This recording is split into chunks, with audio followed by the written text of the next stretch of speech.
Everyone in the room laughed when the CEO looked at the tired man standing near the door and called him a poor single dad who probably got lucky just being invited. He stood there in an old jacket, holding the hand of his young daughter. His shoes were worn, his clothes were simple, and he looked nothing like the wealthy business leaders sitting around the expensive conference table. But what no one in that room knew was that this quiet father owned the billion-dollar empire the CEO had spent years trying to work with. And before the day was over, she would learn that the man she had mocked was not only the person who could change her career forever, but also the person who would teach her the true meaning of kindness. Before we begin, if you enjoy emotional stories that remind us that kindness can change lives, please like this video, subscribe to the channel, and leave a comment telling us where you are watching from. Your support helps us share more inspiring stories with people around the world. The morning started like any other busy day in the city.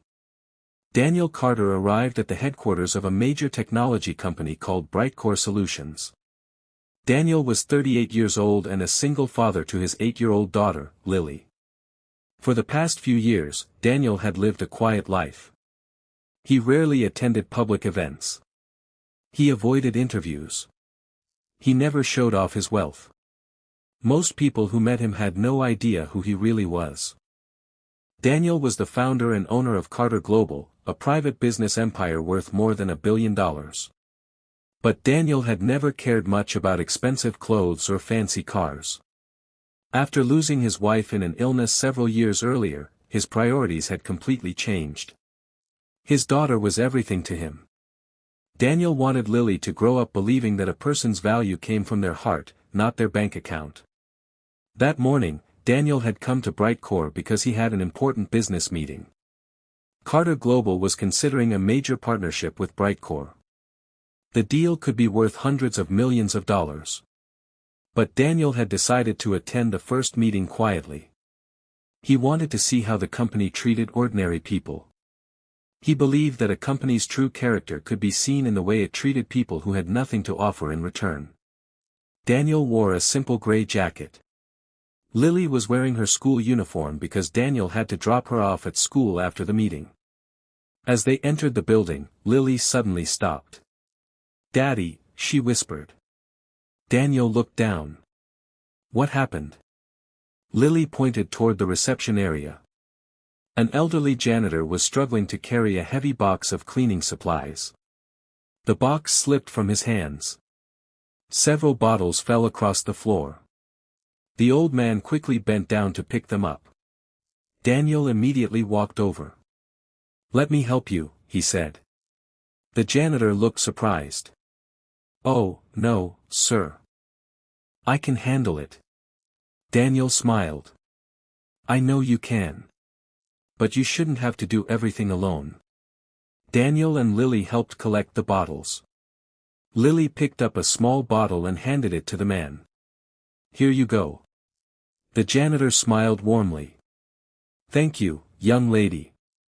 Daniel noticed the man was breathing heavily. "Are you okay?" The janitor nodded.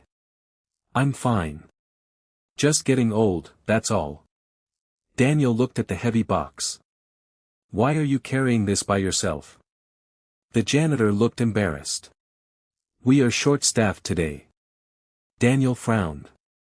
He looked around the large, luxurious lobby. The company had expensive decorations, giant screens, and beautiful furniture. Yet an elderly employee was struggling to do the work of several people.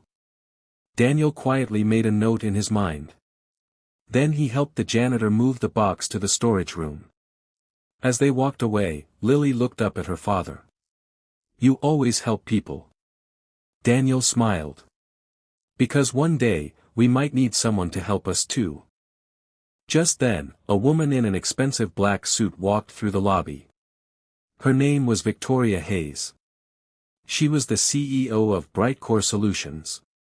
Victoria was known for being intelligent, ambitious, and extremely successful. But she was also known for something else. She had little patience for people she considered unimportant. Victoria looked at Daniel. Then she looked at Lily. Then she looked at Daniel's old jacket. Her expression changed. "Who are you?" she asked. Daniel politely introduced himself. Daniel Carter. I'm here for the meeting with your executive team. Victoria raised an eyebrow. Daniel Carter. Yes. She looked at her assistant. Is this the consultant? The assistant quickly checked the schedule. Yes, ma'am. He's here for the Carter Global Partnership meeting. Victoria looked confused. You're the one representing Carter Global. Daniel nodded. Victoria gave a small laugh. I thought Carter Global would send someone more professional. Daniel remained calm. I apologize if my appearance is disappointing. Victoria smiled sarcastically. Well, I suppose everyone has their own definition of professional. Lily looked uncomfortable. Daniel placed a gentle hand on her shoulder. It's okay.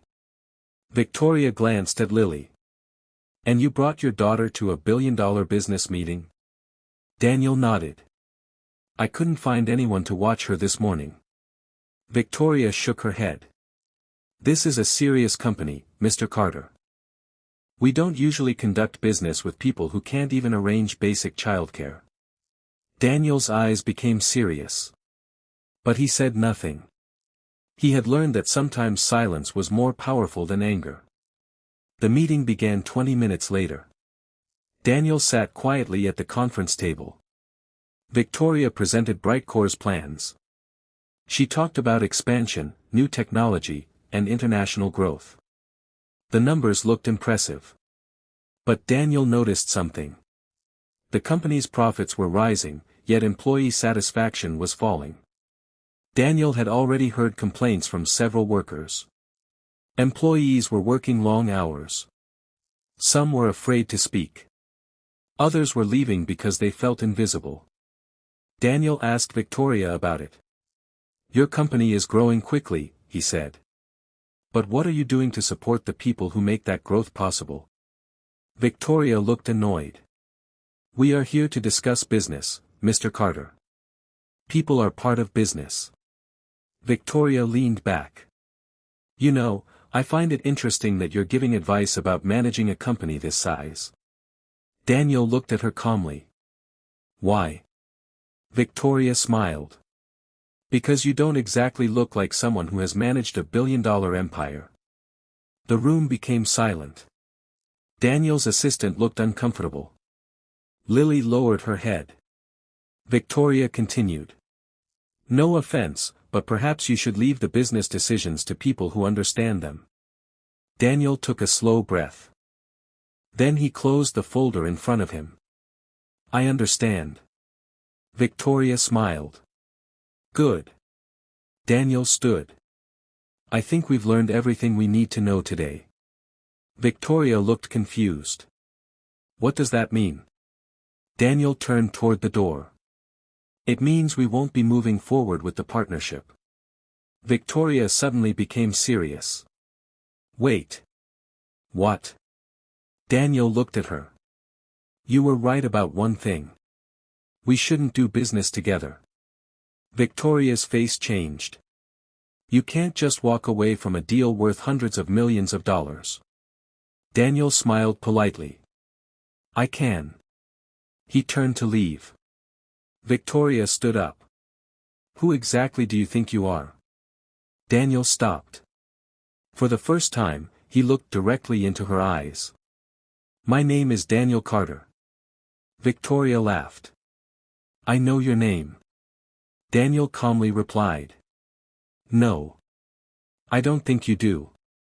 He pulled a business card from his pocket and placed it on the table. I'm the founder and owner of Carter Global. Victoria stared at the card.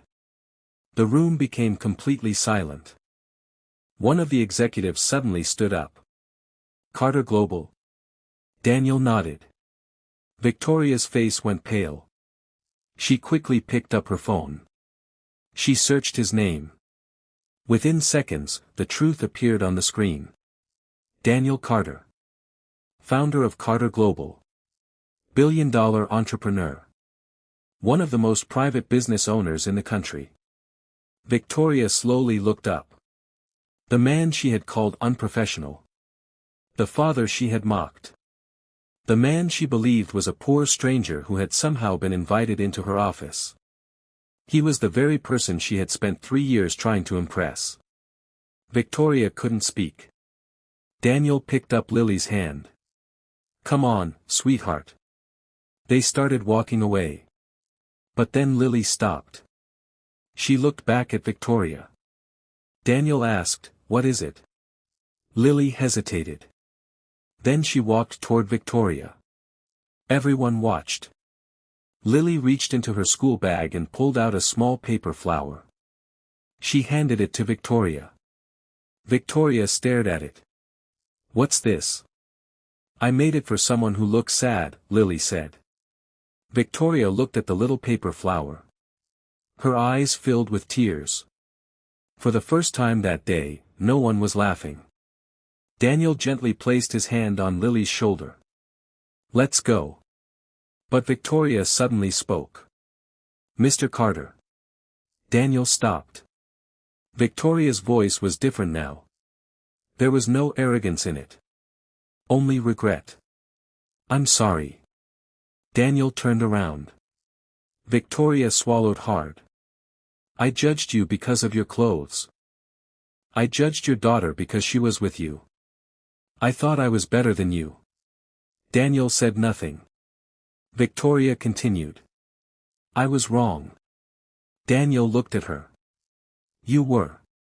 Victoria lowered her eyes. "I understand if you never want to work with us again." Daniel nodded. "That decision has already been made." Victoria looked disappointed. Daniel paused. Victoria looked up. Daniel continued. "Making a mistake doesn't mean you can't become a better person." Victoria listened carefully. Daniel looked toward the lobby. "The old janitor we met this morning. He was struggling because your company is short-staffed. You have employees working too many hours. Your company is growing, but some of your people are being forgotten." Victoria looked shocked. "You noticed all that in one morning?" Daniel smiled. "I notice people." Those 3 words stayed with Victoria. "I notice people." That evening, Daniel and Lily left the building. Victoria stood by the window and watched them disappear into the crowd. The next morning, something unusual happened at Brightcore. Victoria called an emergency meeting. She announced that the company would review working conditions. Employee salaries would be evaluated. Overworked staff would receive additional support. The cleaning department would be given more workers. And for the first time, Victoria personally visited employees in their work areas. She listened. Really listened. At first, many employees were suspicious. They had never seen their CEO behave that way. But slowly, things began to change. Months passed. Brightcore's culture improved. Employee satisfaction increased. People began working together instead of working in fear. Victoria also changed personally. She became more patient. She started treating every employee with respect. One afternoon, she visited the elderly janitor. His name was Samuel. She found him cleaning the lobby. "Samuel," she said. He turned around. "Yes, ma'am." Victoria smiled. "I wanted to tell you something." Samuel looked surprised. Victoria handed him an envelope. Inside was a letter announcing his promotion to a supervisory position, along with a raise. Samuel's eyes widened. "Ma'am, I don't know what to say." Victoria smiled.